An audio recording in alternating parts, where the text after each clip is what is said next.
Hôm nay, Hà sẽ giới thiệu đến cả nhà mình bộ phim Hàn Quốc hay sản xuất năm 2022. Đây là cô gái mà Thánh vượt ngục Triệu Quân Sự cũng phải gọi bằng thầy. Jinner, nữ hoàng vượt ngục là cô gái đặc biệt, cô bị cha mình bán vào một băng đảng từ khi còn nhỏ, là nạn nhân của bọn buôn người nên cô chỉ tìm thấy bình yên và tình thân với người bạn trai cùng gửi thân nơi chốn giang hồ. Cặp đôi này yêu nhau và có sự lệch lạc nhất định trong nhận thức, chính vì những lệch lạc này khiến Thánh vượt ngục này quyết tâm sổng chuồng không mệt mỏi chỉ để đi tìm cách trả thù cho bằng được Gu. Anh đội trưởng an ninh đã vô tình giết chết thằng bạn trai của Jinner. Cách đây không lâu, Jinner và bạn trai đến tòa án để thực hiện một âm mưu. Ngoài mặt họ đi giải cứu tên trùm xã hội đen nổi tiếng của băng nhóm, hắn bị bắt và kết nhiều tội danh ghê gớm, nào là hành hung, cướp của, bắt bớ, giết người và nhiều thứ tội lỗi đáng sợ khác. Jinner đến tòa trong vai trò luật sư biện hộ cho anh ta. Còn bạn trai cô thì sẵn sàng làm náo loạn đám đông bằng khẩu súng giấu được để tìm cơ hội tiếp cận với ông trùm phía sau song sắt. Anh ta rút súng vẫy đạn vào mọi người. Bọn đàn em của ông trùm với đủ thứ vũ khí kỳ lạ lao vào bán mạng tìm tự do cho tên đại ca. Sau khi tiễn tất cả những người có mặt trong phòng xử án lên thiên đường, Jinner cùng bạn trai đột nhiên lật mặt. Cả hai cười vào mũi ông trùm khi nghe hắn ra lệnh cho họ mở còng. Thay vì tặng tự do cho sếp, cả hai tặng hắn một quả lựu đạn đã bật nắp. Cả hai nhanh chân ẩn nắp sau cái bục gỗ chắc chắn của quan tòa. Họ đã đợi ngày này lâu lắm rồi. Thâm thù đại hận của bọn họ đã có từ lâu. Jinner nhớ lại ngày đầu tiên cô gia nhập tổ chức. Ông trùm đã đóng gạch Jinner trước mặt bạn trai cô vì không đủ can đảm để chống lại thế lực của ông lão. Anh chỉ biết câm nín đứng nhìn và thề sẽ trả thù khi có cơ hội. Cả hai ôm nhau và nuốt nước mắt vào trong. Rồi cuối cùng, ngày này cũng đến. Bên ngoài lúc này, ảnh sát đặc nhiệm Gu bên ngoài đông như quân nguyên. Họ đang đợi để đưa ông trùm về lại trại giam. Gu, người đội trưởng nghe thấy tiếng nổ lớn và tiếng súng bên trong tòa án. Anh nhanh chóng tiến vào bên trong cùng với đồng đội của mình. Bên trong khung cảnh cực kỳ hỗn loạn, Jinner giả vờ là một nạn nhân và tìm cách hạ gục Gu nhưng đã bị anh quật ngã. Sau một hồi hỗn chiến, đồng bọn của Jinner đều bị bắt. Gã bạn trai cô chơi trò cảm tử quân, hắn kích hoạt chất nổ, ôm bom tự sát và làm Gu bị thương ở mắt. Jinner đau đớn trước sự ra đi của người bạn trai, cô cho rằng chính Gu là thủ phạm gây ra nỗi đau này. Trong khi bị bắt giữ, cô gái dồn hết mọi sự căm thù lên Gu và thề sẽ làm cho anh và gia đình sống không bằng chết. Hãy đợi đấy, tao sẽ quay lại. Gu lúc này nhận tin dữ, toàn bộ đồng đội của anh tham gia chiến dịch đều đã chết, anh là người duy nhất còn sống sót với đôi mắt mù lòa. Báo chí và anh hùng mạng cào phím ngày đêm lên án Gu, vì anh là đội trưởng mà lại sống, trong khi các thuộc hạ đều đã đoàn tụ cùng ông bà cả rồi. Vì không chịu nổi gánh nặng tâm lý, Gu bỏ việc và bị stress hàng đêm. Anh chỉ có thể bình tĩnh khi nghe những giai điệu dương cầm của con gái.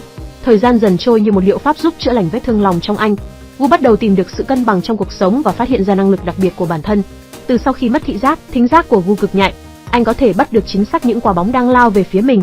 Thậm chí, Gu có thể nhận biết người bạn mình đang ở đâu chỉ bằng cách cảm nhận sự hiện diện của anh ta. 6 tháng sau vụ việc, Gu cùng con gái rời khỏi thị trấn để tham dự một cuộc thi âm nhạc.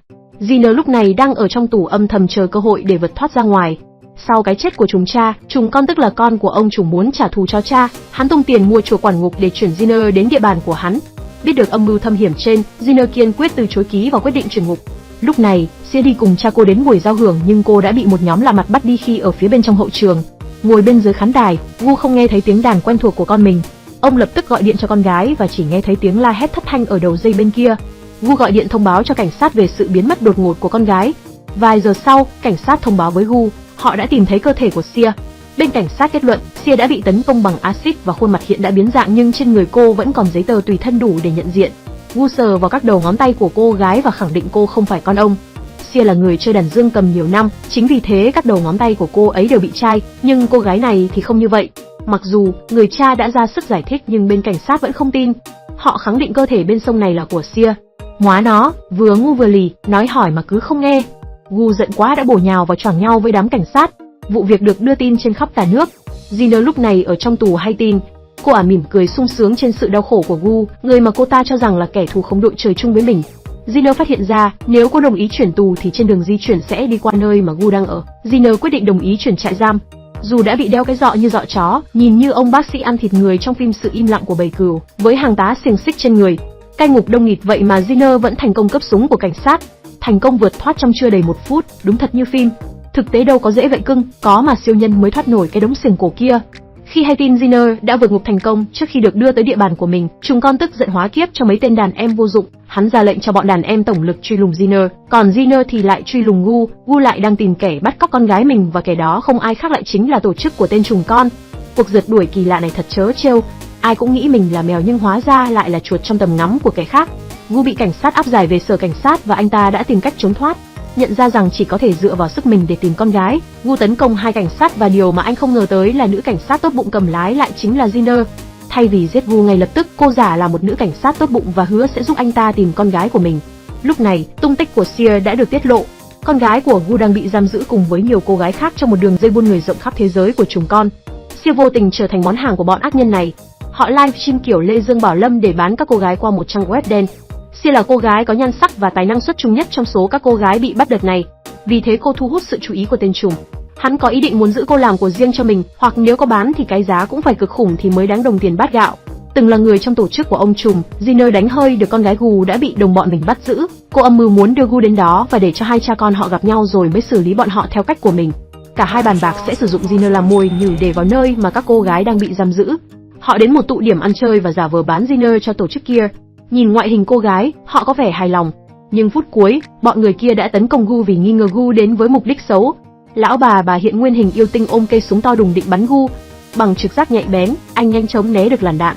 Nhưng rất nhanh sau đó, cả Gu và Jinner đều bị bọn kia bắt giữ. Lúc này, cuộc mua bán trên web đen chính thức bắt đầu. Người ta bây giờ cái gì cũng mua qua mạng, bán hàng, sâu hàng kịch liệt qua mạng. Đến cả bọn buôn người cũng hành nghề qua mạng. Các cô gái bị bắt biểu diễn các khả năng của mình cho khách hàng xem. Khi Sear biểu diễn dương cầm, ông trùm trẻ động lòng muốn giữ cô lại bên mình. Hắn tắt livestream và chạm vào cô gái. Sear kháng cự kịch liệt làm hắn mất hứng và dọa sẽ livestream bán cô vào ngày mai cho bỏ ghét. Bên này, Jinner bị treo lộn ngược và Gu bị xích bằng dây. Gặp lại đồng bọn, Jinner bị tụi nó xử đẹp trong thùng nước. Gu cố gắng bẻ còng tay để cứu Jinner nhưng không thành công. Khi thủ lĩnh bước ra ngoài thông báo cho ông trùm về Jinner thì Gu đã xoay chuyển được tình thế. Anh hạ gục đám côn đồ và giải cứu Jinner đang thoi thóp bên trong bồn nước. Thưa đại ca, bọn em đã bắt được Jinner, kẻ thù của anh. Cả bọn hăm hở quay lại chỗ Gu và Jinner quyết cho cả hai ăn hành thì lại bị bắt làm con tin. Khi mảnh thủy tinh kẹp vào cổ, cô thủ lĩnh sợ ướt cả quần, lắp bắp khai thật với Gu về nơi giam giữ các cô gái bị bắt. Đột nhiên, cảnh sát xuất hiện làm cả bọn chạy loạn cả lên, nhân cơ hội Jinner đẩy bạn cũ vào mảnh thủy tinh khiến con bé ra đi rất thảm.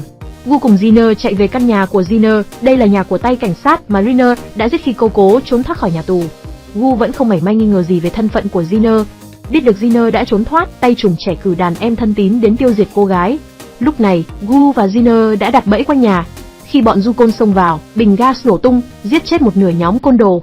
Sau một hồi oánh đấm tung trời, thủ lĩnh bọn du côn bị bắt giữ và buộc phải đưa Gu và Jinner quay lại nơi giam giữ của những cô gái mất tích. Dù không nhìn thấy Sear trong số bọn họ, nhưng cả hai vẫn quyết định giải thoát cho các cô gái khác.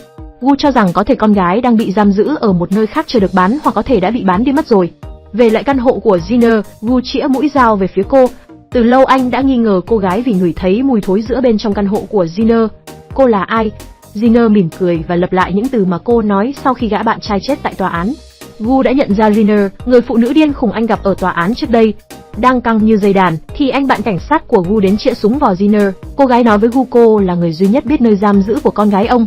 Giữa con gái và bạn, ông chọn đi. Cuối cùng, Gu buộc phải chọn con gái. Anh chĩa mũi dao về phía bạn mình nhưng chỉ bí mật gây ra thương tích nhẹ cho anh bạn.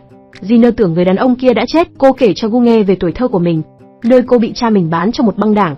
Kể từ khi sinh ra, gia đình duy nhất của cô là người bạn trai quá cố, đó là lý do tại sao cô muốn giết Gu trước mặt con gái anh ta và biến Sear thành một người giống như mình. Lúc này, Sear đang được đưa ra đấu giá trực tiếp.